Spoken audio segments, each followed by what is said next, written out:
नमस्कार विद्यार्थियों, मेघराज गुरुकुल में आपका स्वागत है। और आज वाली क्लास आपके लिए लेके आए हैं अपन औसत की तीसरी क्लास है और आखिरी क्लास है दोस्तों। अपन ने कहा था औसत कंप्लीटली 3 क्लासों में हम कवर करने वाले हैं। तो इससे पहले वाली जो क्लास थी उसमें अपन ने 3 टाइप कवर करी थी और आज वाली क्लास है उसमें अपन 3 टाइप कवर करने वाले दोस्तों।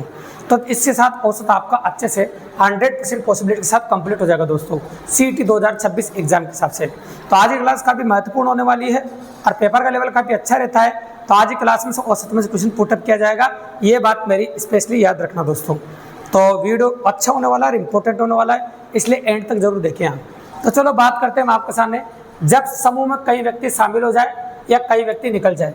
तो देखो आज की टाइप आपकी टाइप नंबर 5 ये कहती है आपकी, जब समूह में कई व्यक्ति शामिल हो जाए या समूह से कई व्यक्ति निकल जाए, या तो समूह में बहुत सारे व्यक्ति एक साथ आ जाए या फिर बहुत सारे निकल जाए। तो देखो इससे पहले वाली टाइप अगर आपने देखा इससे पहला वाला वीडियो, तो आपने इस बात को नोटिस किया होगा कि योगफल मेथड से क्वेश्चन करते हैं अपन, संख्या को औसत से गुणा कर देते हैं तो योगफल आ जाता है भैया। अगर हम संख्या को औसत से गुणा कर देते हैं तो क्या आ जाता है बताओ, योगफल आ जाता है। उसी मेथड को यहाँ भी प्रयोग में लेंगे अपन और वही कर देंगे राशियों का योगफल बटा राशियों की संख्या। चलो देखो 30 परिणामों का औसत 20 है, मैंने लिखा 30 परिणामों का औसत 20 है, ठीक है, प्रैक्टिकल नोटिस करना। और 20 परिणामों का औसत 30 है,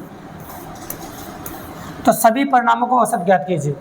तो आपको 30 का औसत 20 है तो योगफल कितना हो जाएगा 600, यहाँ पे योगफल कितना हो जाएगा 600, 600 और 600 कितना हो जाएगा 1200, और टोटल संख्या हो रही है आपकी 50। तो राशियों का योगफल बटा राशियों की संख्या, ये 0 से 0 कट जाएगा आपका, 5 से काटो, 5 दूनी 10 और 4 पंजे 20, ये 24 का औसत हो जाएगा भैया। कितना औसत हो जाएगा आपका 24 का, बिल्कुल सिंपल सी बात है, मतलब 24 का औसत आपके सामने देखने को मिलेगा। आंसर हो जाएगा आपका 24 का। तो सभी परिणामों का औसत होगा वो 24 का हो जाएगा, बिल्कुल सिंपल और काफ़ी इजीली अपन कर सकते हैं। ये क्वेश्चन नंबर फर्स्ट हो गया। अब आ जाते हैं क्वेश्चन नंबर 2 पर। 40 व्यक्तियों की औसत आय 4200 रुपये है तथा अन्य 35 व्यक्तियों की औसत आय 4000 रुपये है। तो पूरे समूह की औसत आय ज्ञात कीजिए। तरीका वही है, तरीके में कोई परिवर्तन नहीं है, संख्या को औसत से गुणा करेंगे योगफल निकालेंगे।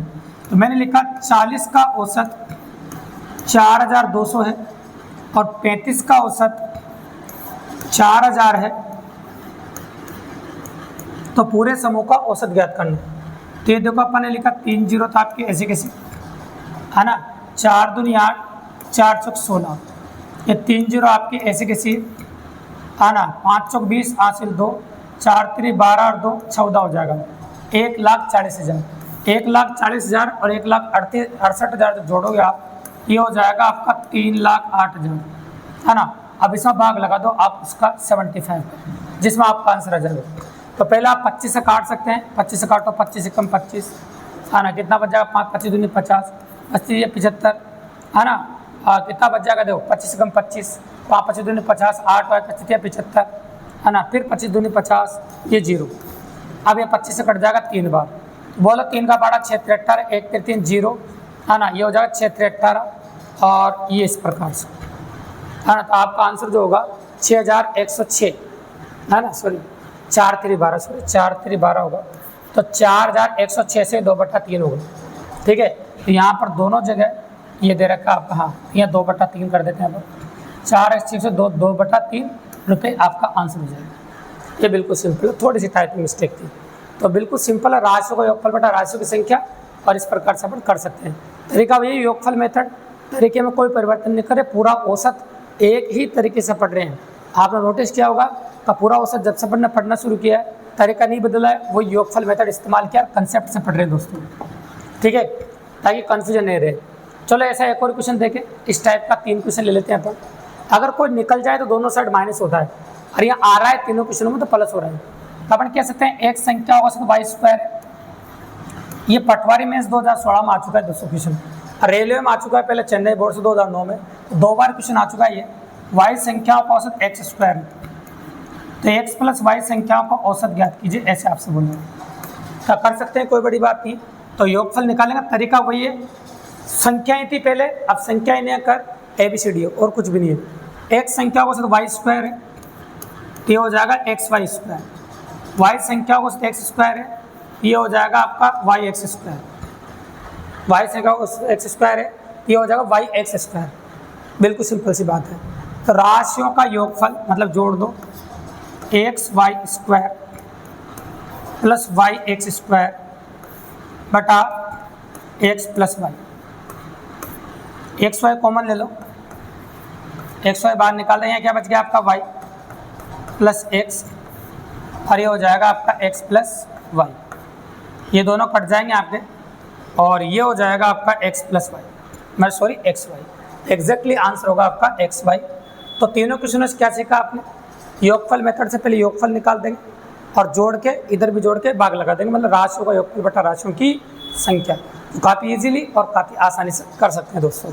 ये था आपका, जब समूह में कई व्यक्ति शामिल हो जाए तो जोड़ करना है और कई व्यक्ति निकल जाए तो माइनस करना है। तो ऐसा क्वेश्चन अगर पेपर में आ जाए तो कर सकते हैं दोस्तों, चाहे संख्याओं का हो चाहे एलजेब्रिक फंक्शंस हो। अब आते हैं अपन नेक्स्ट टाइप पर, टाइप नंबर 6।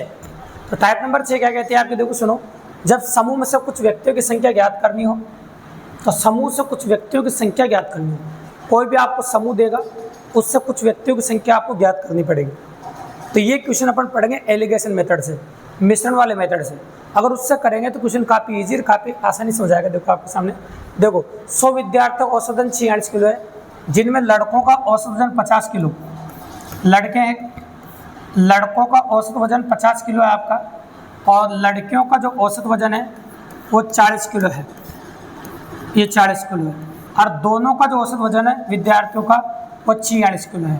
तो दोनों का जो कॉमन मान है उसको बीच में लिखना भी है, इसे एलिगेशन मेथड बोलते हैं, मिश्रण वाला मेथड। इससे पता चल जाए कक्षा में लड़के और लड़कियां किस अनुपात में। बहुत प्यारा तरीका है, काफ़ी लाजवाब तरीका है। इधर तिरछा अंतर करेंगे इधर, और इधर तिरछा अंतर करेंगे, तो इधर तिरछा अंतर करो क्या आएगा 4, इधर तिरछा अंतर करो क्या आएगा 6, 2 से काटो 3 और 2 से काटो 2, तो ये हो जाएगा 3:2। क्या जाएगा बताओ? 3:2। तो आप कैसे कक्षा में लड़के और लड़कियाँ 3:2 के अनुपात में है, और कुल संख्या कितनी दिख रही है आपको बताओ? कुल संख्या आपके सामने 100 है। तो 3 भाग तो लड़के हैं, 2 भाग लड़के हैं। लड़कों की संख्या पूछे, 3 और 2 कितना हो गया आपका 5, और 5 बराबर दे रखा आपको 100 यूनिटी मेथड से, और 1 बराबर हो जाएगा 20, और लड़के कितने आपके 3 बराबर। तो बताओ 3 बराबर कितना आ जाएगा आपका 60। तो कक्षा में लड़के कितने हो गए 60। यही तरीका तीनों क्वेश्चन में अप्लाई करना है, बिल्कुल सिंपल सी बात है, इसे एलिगेशन मेथड बोलते हैं। अब एक के 3-3 क्वेश्चन इसलिए बता रहे कि प्रैक्टिस बहुत बढ़िया हो जाए और दिमाग में शानदार तरीके से सेट हो जाए। तो एग्जाम में जो क्वेश्चन आए तो गलत होने का चांस बिल्कुल भी नहीं रहे और काफ़ी इजीली आप कर सके दोस्तों। ये क्वेश्चन नंबर 4 हो गया, बिल्कुल आसानी से और काफ़ी इजीली। इसके बाद आ जाए क्वेश्चन नंबर 5 पे। किसी कार्यशाला में कार्य करने वाले सभी श्रमिकों को औसत वेतन 8,000 रुपये है। इनमें 7 तकनीकी का औसत वेतन दे रखा है 12,000 रुपये। तो 7 टेक्नीशियन है, इनका औसत वेतन दे रखा है 12,000 रुपये। श्रमिक पता नहीं है एक्स मान लो, इनका औसत वेतन 6,000 रुपये है, और सभी का औसत वेतन जो दे रखा है आपको वो दे रखा है 8,000 रुपये। तरीका वही है जो अभी बताया था, एलिगेशन मेथड से अंतर करेंगे और अनुपात निकालेंगे। तो इधर तिरछा अंतर किया तो 4,000 आया, इधर तिरछा अंतर किया तो 2,000 आया। जब काटने जाओगे आप तो ये 1:2 आ जाएगा। तो टेक्नीशियन और मजदूर 1:2 के अनुपात में है। ठीक है, अब कुल श्रमिकों की संख्या पूछी, तो अगर कुल श्रमिक पूछे हैं तो इसमें मजदूर और टेक्नीशियन दोनों आ जाएंगे। तो 1 भाग बराबर 7 है, क्योंकि 1 भाग बराबर आपको 7 दे रखा है, और टोटल श्रमिक 3 भाग बराबर है। 2 भाग तो मजदूर, 1 भाग है, श्रमिक में तीनों आ जाते हैं। तो 3 भाग बराबर हो जाएगा आपका 21। तो एग्जैक्टली आंसर होगा आपका 21 कुल श्रमिकों की संख्या। अगर कुल श्रमिकों की संख्या आपसे पूछी है तो उसमें टेक्नीशियन भी आएंगे और साथ में मजदूर भी आएंगे भी। बिल्कुल सिंपल और काफ़ी इजीली। ठीक है, तो ये है आपका क्वेश्चन नंबर 5, बिल्कुल सिंपल और काफ़ी आसानी से। अगर आप साथ के साथ पढ़ रहे हैं, स्क्रीनशॉट लेना चाहे तो स्क्रीनशॉट ले सकते हैं और इजीली आराम से तसल्ली से देखते जाए दोस्तों। ये क्वेश्चन नंबर 5 हो गया। क्वेश्चन नंबर 6 देखिए, किसी कक्षा के विद्यार्थियों को प्राप्तांक औसत 68 है, कक्षा में लड़कियों के प्राप्तांकों को औसत।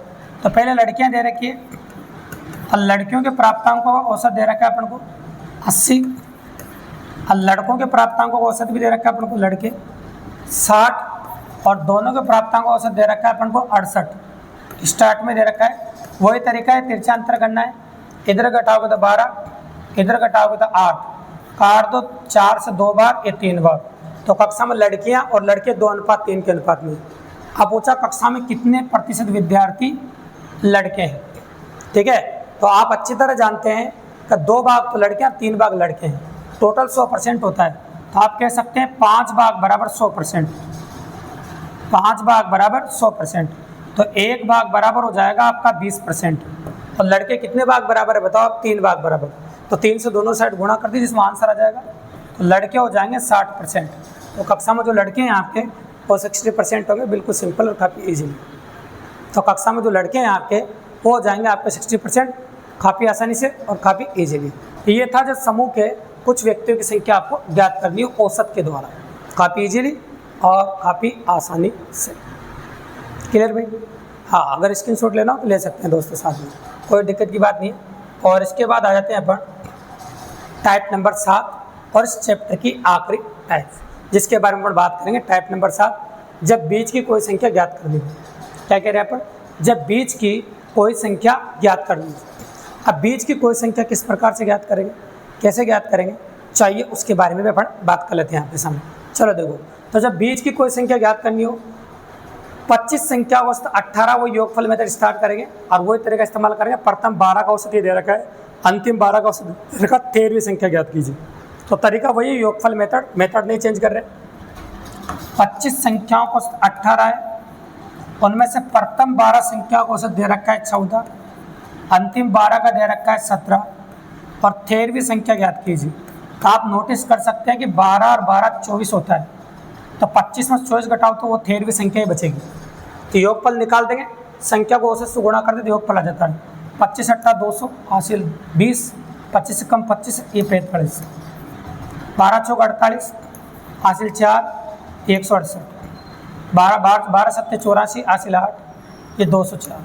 तो ये तो हो गया 12 का योगफल, ये भी 12 का योगफल, दोनों को जोड़ दो आप तो 372 हो जाएगा।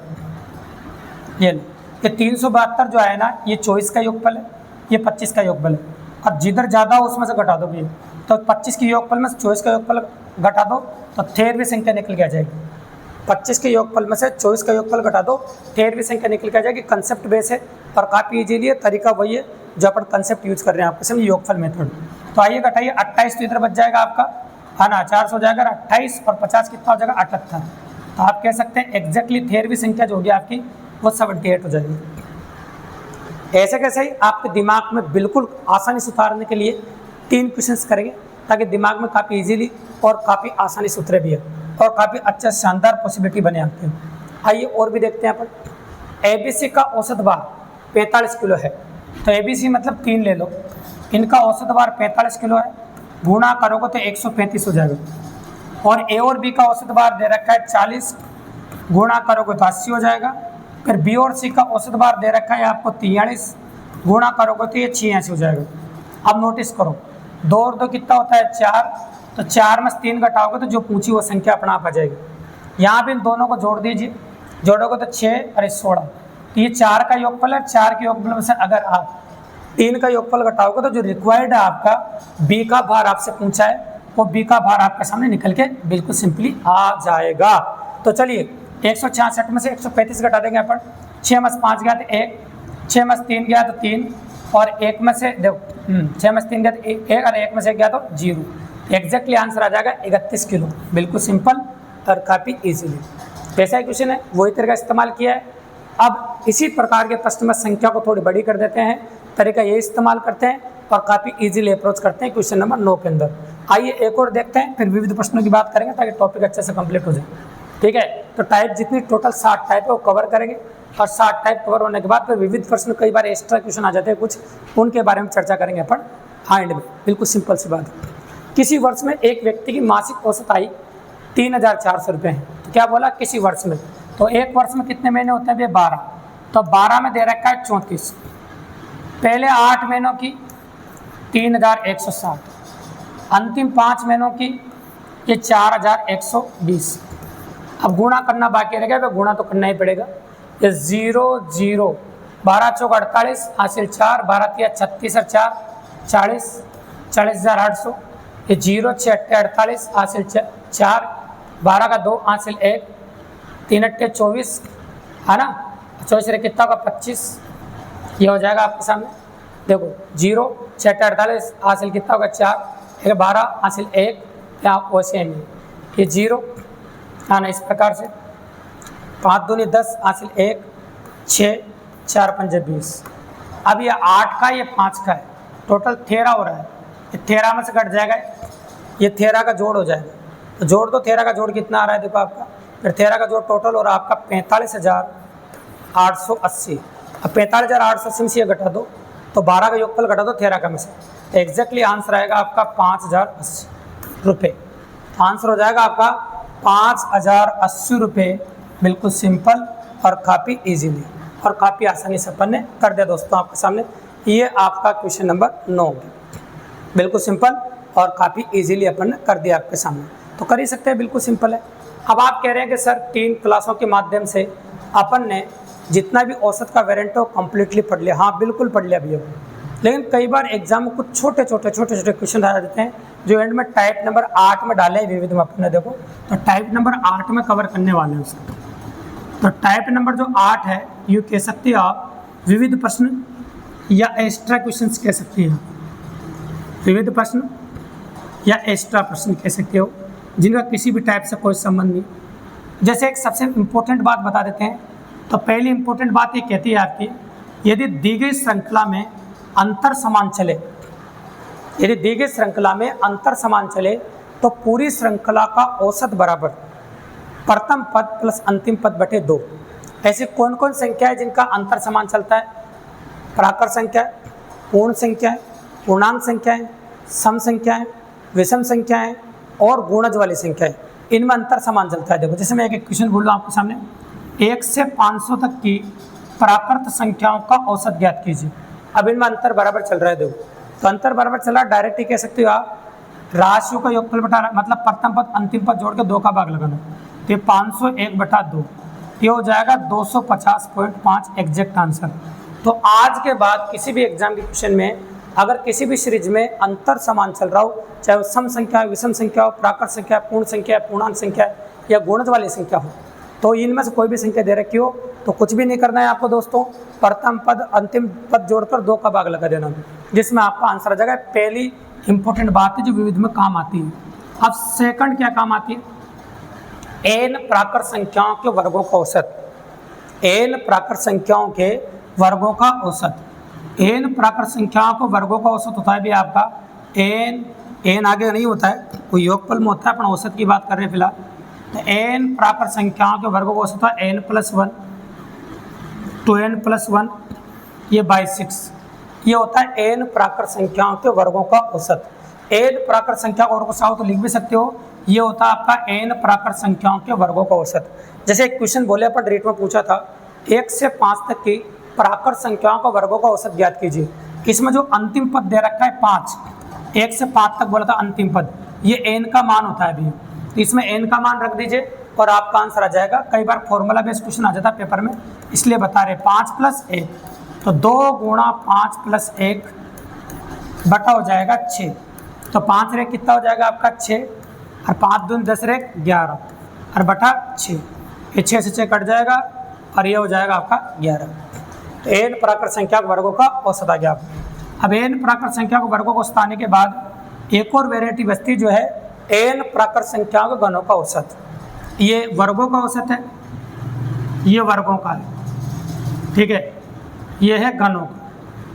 तो n प्राकृत संख्या के गणों का औसत था n+1 का होल स्क्वायर बाई 4, ये होता है n प्राकृत संख्या के गणों का औसत होता है आपका इस प्रकार से पॉसिबल है ना। तो बताओ निकाल सकते हैं, जैसे क्वेश्चन ऐसा ही बन जाए, 1 से 5 तक की प्राकृत संख्या गणों का औसत ज्ञात कीजिए, n का मान इसमें 5, वैल्यू पुट कर देंगे 5+1 का होल स्क्वायर बटा 4 कर सकते हैं। 5 ऐसा कैसे लिखा, 5 × 6 का स्क्वायर 36 और बटा 4 से काट दो 9 बार, 9 पंजे 45, एग्जैक्टली आंसर हो जाएगा। तो ये 3 बातें और है जो दिमाग में सेट करने की जरूरत है। अंतर समान चले तो प्रथम पद प्लस अंतिम पद बटा जो n प्राकृत संख्या वर्गों का औसत होता है n+1 to n+1 by 6, n प्राकृत संख्या गणों का औसत होता है n+1 का होल स्क्वायर बाई 4। तो ये बेसिक बातें जो चैप्टर के एंड में अपन ने बताई दोस्तों। इस प्रकार से आज औसत चैप्टर का समापन होता है इस तीसरी क्लास में दोस्तों। तो काफ़ी मज़ेदार था, काफ़ी इंपॉर्टेंट था, और आपको पता है कि कम्प्लीटली आपके एग्जाम के पहले हम CET का पूरा गणित का सिलेबस करा के देंगे दोस्तों आपको 100%। 12th का पेपर होगा, उससे पहले अपन सारे 12th लेवल में जितने भी टॉपिक्स उनको ले लेंगे, और जो टॉपिक ग्रेजुएशन के बच जाएंगे हम थोड़े बहुत, वो अपन ग्रेजुएशन के एग्जाम को पहले कवर कर देंगे दोस्तों 100%। अगर क्लासेस पसंद आ रही है दोस्तों और अच्छी लग रही हो आपको, तो देखो 100% आप शेयर कर सकते हैं और ज़्यादा से ज़्यादा लोगों को बता सकते हैं दोस्तों। अगर ज़्यादा से ज़्यादा जितने लोगों को आप बताओगे उतना ही बेनिफिट होगा और उतना ही पॉसिबल बनेगा दोस्तों। तो वास्तव में बने रहिए हमारे चैनल के साथ अच्छे से, और बने रहिए शानदार मैट्रिक के साथ दोस्तों। धन्यवाद।